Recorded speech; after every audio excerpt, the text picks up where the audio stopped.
बोले सो निहाल। विचार में तो क्या हुआ, जीवित सही। आप याद कर सकते हैं एक मां जिन्होंने गुरु तेग बहादुर जी के बलिदान को देखा हो, जिन्होंने अपनी आंखों के सामने अपने अपने पुत्र के भी चार सुपुत्रों को बलिदान होते हुए देखा हो। कितनी मजबूत माता रही होगी। 2 युद्ध में वीर गति को प्राप्त होते हैं और 2 सरहिंद की दीवारों पर चुने जाते हैं कि वे आगे पूरे भारत को इस्लाम में बदलने की जिस मंशा के साथ आए थे, आज भारत भी बचा है, भारत का सनातन धर्म भी बचा है।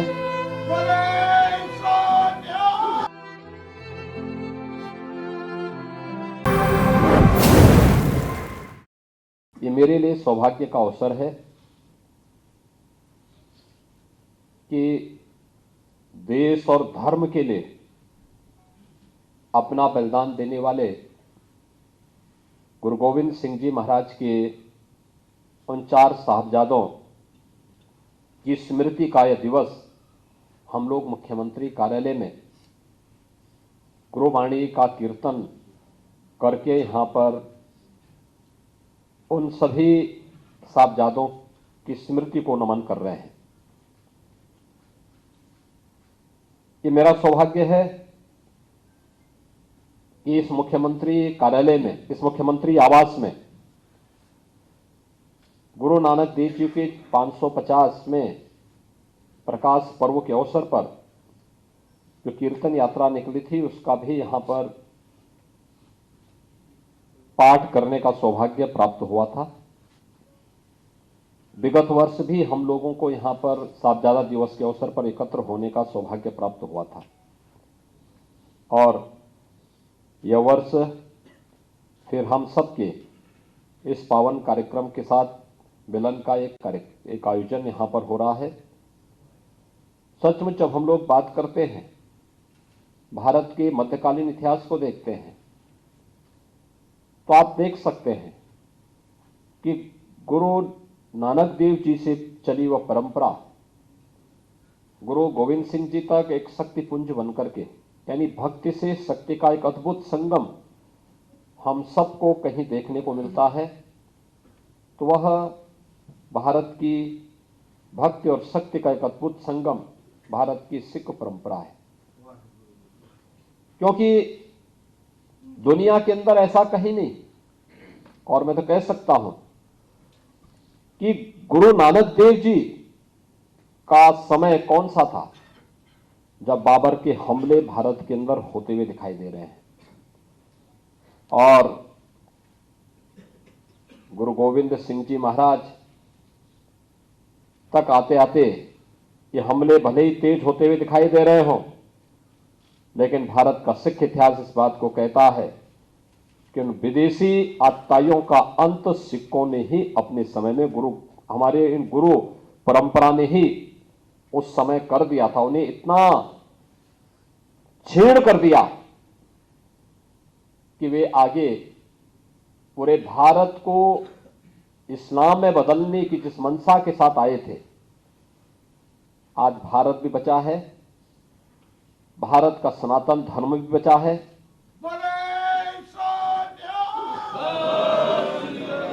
हर देश और दुनिया में सिख कौम जहां कहीं भी है अपने पुरुषार्थ के लिए जानी जाती है, लेकिन भारत को गुलाम बनाने की मंशा और भारत को इस्लाम में बदलने की मंशा के साथ जो आए थे, आज उनका नामो निशान मिट गया है।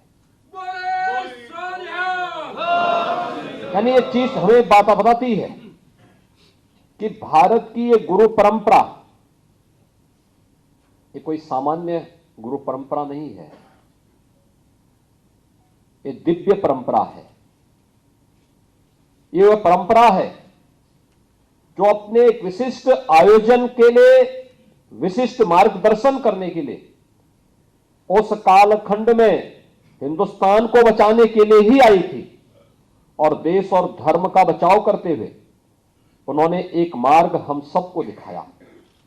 उस मार्ग का अनुसरण करते हुए हम हमेशा इस बात को ध्यान में रखें, व्यक्ति हो या समाज, कोई जाति हो या समुदाय, अपने इतिहास को विस्मृत करके वह कभी अपने उज्जवल भविष्य को आगे नहीं बढ़ा सकता। और मैं आप सबका अभिनंदन करूंगा जब हमारा एक एक सिख बंधु सिखी परंपरा का सम्मान करते हुए उसको मजबूती के साथ आगे बढ़ाने का कार्य करता है, तो वास्तव में आप देश और धर्म के प्रति गुरु परंपरा की उन प्रतिबद्धताओं को आगे बढ़ाने का कार्य करते हैं जो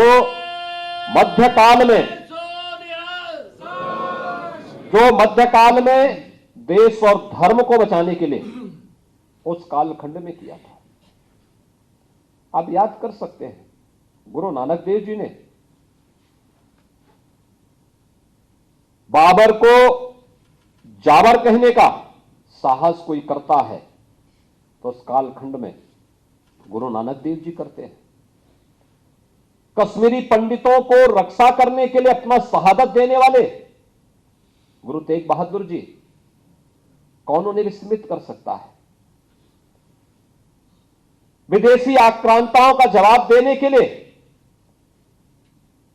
अलग अलग सिख गुरुओं ने अलग अलग समय में जो प्रेरणा प्रदान की कि अगर आप बाधा बनेंगे हमारी धार्मिक परंपरा में तो हम भी इसका जवाब इसी रूप में देंगे, अलग अलग कालखंड में देखने को मिला।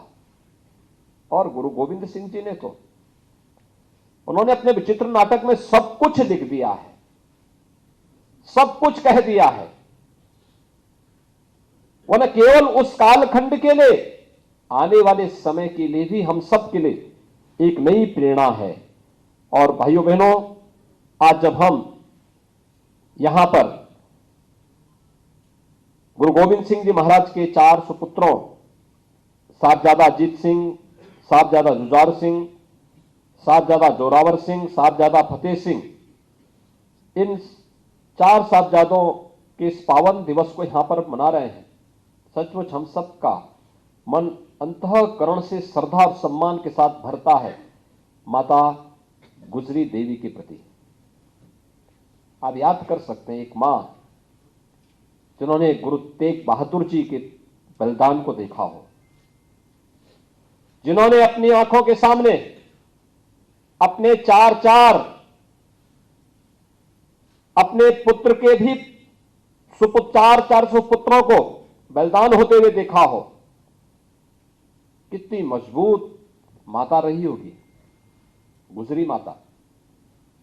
ये भारत का इतिहास है और यही इतिहास है जिसने हमें विदेशी आक्रांताओं से जूझने, उससे लड़ने की एक नई प्रेरणा निरंतर दी है। और वही निरंतर प्रेरणा 4 साहबजादे अपने बलिदान से भारत को दिए हैं। कौन नहीं जानता है कि जब औरंगजेब के सिपासालार जालिम वजीर खान ने इन साहबजादों को तमाम प्रकार से प्रलोभन देने का प्रयास किया, वे अपने बात से टस से मस नहीं हुए। देश और धर्म के प्रति किसी भी प्रकार का विचलन 4 साहबजादों को स्वीकार्य नहीं था, नहीं स्वीकार्य था। 2 युद्ध में वीर गति को प्राप्त होते हैं और 2 सरहिंद की दीवारों पर चुने जाते हैं। लेकिन गुरु गोविंद सिंह जी से जब कहा जाता है कि आपके 4 पुत्र चारों के चारों शहीद हो गए, क्या भाव था, क्या तेज था। गुरु गोविंद सिंह जी महाराज ने यही कहा था कि 4 मुझे तो क्या हुआ, जीवित कई हुआ।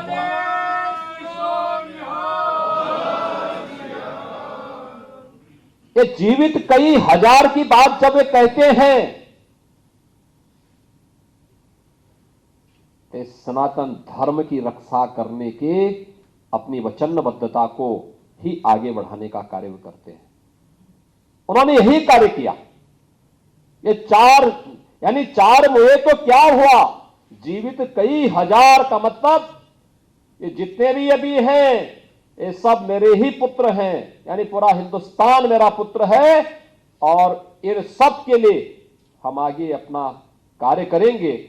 जो ये भाव है, यह भाव हम सबके मन में गुरु परंपरा की प्रति अपार श्रद्धा का भाव पैदा करता है।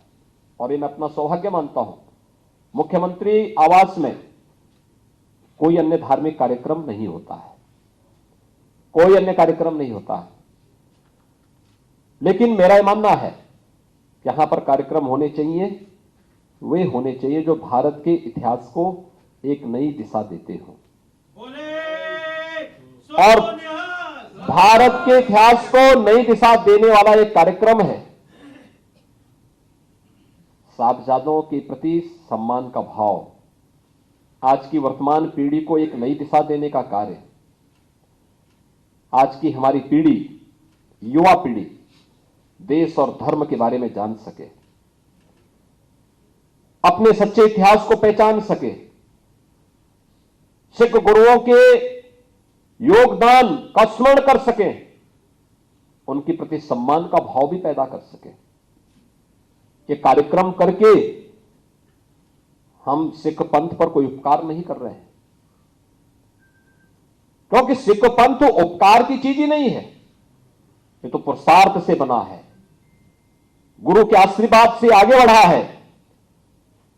निरंतर जूझते हुए, विपरीत परिस्थितियों का सामना करते हुए हम देश में, दुनिया में जहां कहीं जाते हैं, पूरे गर्व के साथ, पूरे गौरव के साथ अपनी सिखी को बचाते हुए एक सिख जब कार्य करता है, हम सबको गौरव की अनुभूति होती है। यह है भारत की परंपरा, और उस परंपरा को बनाए रखने के लिए जिस भी प्रकार के योगदान की आवश्यकता पड़ेगी, ये हम सब करेंगे, सरकार करेगी, सरकार उसमें आपके साथ में है, कहीं उसमें कोई संकोच ही नहीं होना चाहिए। एक दिन मैंने रात्रि में ऐसे ही परविंदर को फोन किया 10 बजे, ऐसे ही मैंने कहा कि मुझे यहां के कुछ ग्रंथियों के साथ बातचीत करनी है, क्या आ सकते हैं? उन्होंने कहा अगले 15 मिनट में। मैं सोचता था कि लगता है मेरा पूरा रात खराब करेंगे, और मैं अनिश्चित बैठा था। तब तक मुझे जानकारी मिली के साथ बाहर जो है 12-15 सभी जो हमारे यहां के पूज्य ग्रंथी हैं अलग अलग गुरुद्वारों के, रात्रि में आ चुके थे। तब तक मैंने कहा यह होता ही प्रतिबद्धता, यानी 10 मिनट पहले मैं जानकारी देता हूं और अगले 10 मिनट में वे सभी एकत्र होकर के मुख्यमंत्री आवास पर उपस्थित हो जाते हैं। यह है प्रतिबद्धता, और वह प्रतिबद्धता हम सब के लिए अत्यंत महत्वपूर्ण है। जो बात यहां पर कही गई कि गोविंद सिंह जी के 4 साहबजादों को पाठ्यक्रम में स्थान देना है, यह हमारे लिए बहुत महत्वपूर्ण है। इसलिए महत्वपूर्ण है आज की हमारी पीढ़ी देश और धर्म के बारे में सही जानकारी ले सके।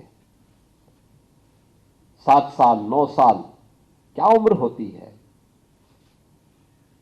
एक भी तो बालिग नहीं था आज की दृष्टि अगर आप देखेंगे, लेकिन देश और धर्म के लिए लड़ रहे हैं।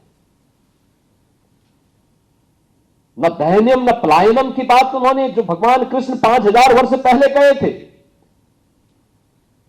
उस समय भी वह दृश्य अगर हमें देखना है, गुरु तेग बहादुर जी महाराज, गुरु गोविंद सिंह जी महाराज, गुरु गोविंद सिंह जी महाराज के 4 साहबजादों के अंदर इस बात को देखने को मिलता है। मैं भी देख रहा था, अभी हम लोग काशी में गए थे। काशी में प्रधानमंत्री जी ने काशी विश्वनाथ धाम का भव्य उद्घाटन किया। मैं काशी विश्वनाथ धाम के उद्घाटन के समय हम लोगों ने देखा वहां पर कि काशी विश्वनाथ मंदिर को स्वर्णमंडित किसने किया, तो नाम आया महाराजा रणजीत सिंह ने।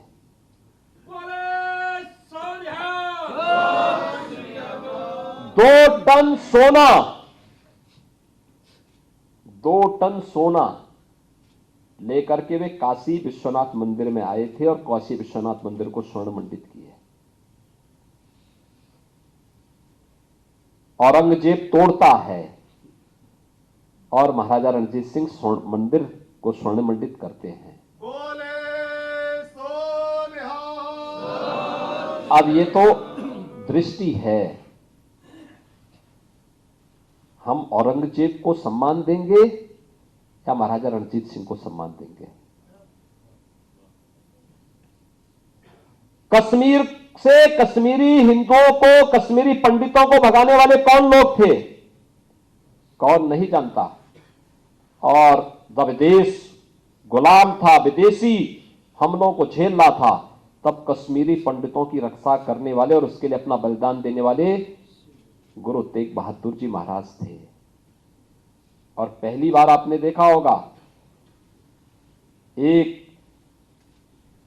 नवजात शिशु अपने पिता को प्रेरणा दे रहा है शहादत के लिए। किसके लिए शहादत के लिए?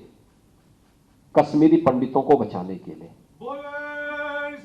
ये भारत के इतिहास में कहीं और दुनिया के इतिहास में कहीं नहीं देखने को मिलता है। एक बालक अपने पिता को कह रहा हो कि पिता, आपसे ज्यादा अच्छा बलिदान और किसका हो सकता है? अपने लिए नहीं, अपने परिवार के लिए नहीं, अपने खानदान के लिए नहीं, अपने समुदाय के लिए भी नहीं, कश्मीरी पंडितों को बचाने के लिए। दुनिया में कहां देखने को मिलता है? गुरु गोविंद सिंह जी किसके लिए लड़ रहे थे? सकल जगत में खालसा पंथ गाजे, जगे धर्म हिंदू सकल भंड भाजे का उद्घोष करने वाले गुरु गोविंद सिंह जी महाराज, कौन उनकी शहादत को विस्मृत कर सकता है? यानी ये अपूर्व योगदान, एक दिव्य शक्तियां थी, ये सामान्य शक्तियां नहीं थी, सामान्य गुरु की सामान्य परंपरा नहीं थी, ये दिव्य विभूतियां थी। हम सबको एक नया तेज देने के लिए, एक नया, यानी उस कालखंड में जब सर्वत्र अंधेरा ही अंधेरा दिखाई दे रहा था लोगों के सामने, अंधकार ही अंधकार था, जीवन की कोई आस नहीं थी, उस समय जीवन की आस लेकर के कोई आया था तो गुरु नानक देव जी से लेकर के गुरु गोविंद सिंह जी महाराज तक सिख परंपरा आई थी। और सिख परंपरा के प्रति श्रद्धा और सम्मान का भाव हर भारतीय का दायित्व बनता है। और उस सम्मान और श्रद्धा के भाव के साथ ही आज हम सब यहां पर जुड़े हुए हैं। मैं इस अवसर पर आप सबका अभिनंदन करता हूं और मुझे प्रसन्नता है कि इस वर्ष भी हम सबको यहां पर एकजुट होने का अवसर प्राप्त हुआ है। यद्यपि हम लोग चाहते थे और भव्य स्तर पर एक कार्यक्रम होने चाहिए, सामान्य कार्यक्रम नहीं होने चाहिए, बहुत भव्यता के साथ। और मैं तो कहता हूं, अलग विषय है, गुरुद्वारा हमारे लिए एक पवित्र स्थल है, गुरुद्वारों में हम लोग जाते हैं कार्यक्रमों में, लेकिन केवल गुरुद्वारों तक ही सीमित क्या होने चाहिए? गुरु परंपरा के कार्यक्रम हर हिंदू घर में होने चाहिए, हर भारतीय के घर में होने चाहिए। भारत की एकता और अखंडता और भारत की स्वाधीनता के प्रति जो भी व्यक्ति सजग है, उसके मन में गुरु परंपरा के प्रति श्रद्धा और सम्मान का भाव इसी रूप में आगे बढ़ना चाहिए। और मैं आप सबको इस बात के लिए आश्वस्त करता हूं, प्रधानमंत्री मोदी जी हो, भारत की पूरी सरकार है, उत्तर प्रदेश की सरकार है, भाजपा शासित जितने भी सरकारें हैं, वे सभी गुरु परंपरा के प्रति वही श्रद्धा और सम्मान का भाव व्यक्त करते हुए निरंतर एक जो भी जिस भी स्तर पर उसे आगे बढ़ाने की आवश्यकता पड़ेगी, हम लोग उन कार्यक्रमों को आगे बढ़ाएंगे। और मैंने तो पहले भी कहा था, प्रस्ताव बना करके गुरुद्वारों के बारे में, ऐतिहासिक पृष्ठभूमि से जुड़े हुए गुरुद्वारों के बारे में क्या कुछ किया जाना चाहिए। मैं जाता हूं याहागंज गुरुद्वारे में, कितना वहां पे संकरा है, कितनी भीड़ होती है, लेकिन वहां पर कार्यक्रम करने के लिए अवसर नहीं मिल पाता। उसके विस्तारीकरण पर हमें विचार करने की आवश्यकता है, कैसे हो सकता है, उसकी प्लानिंग होनी चाहिए। ऐसे ही अन्य स्थलों पर भी ऐतिहासिक, कहां गुरु तेग बहादुर जी महाराज आए थे, गुरु गोविंद सिंह जी महाराज बचपन में वहां आए थे, इतनी ऐतिहासिक परंपरा से जुड़े हुए स्थल और एक तंग गली में सीमित रह जाएं, एक विस्तृत कार्य योजना का एक प्लान उसका तैयार होना चाहिए। हम लोग इसमें और भी सहयोग, भरपूर सहयोग करेंगे, सरकार इसमें पूरा सहयोग करेगी।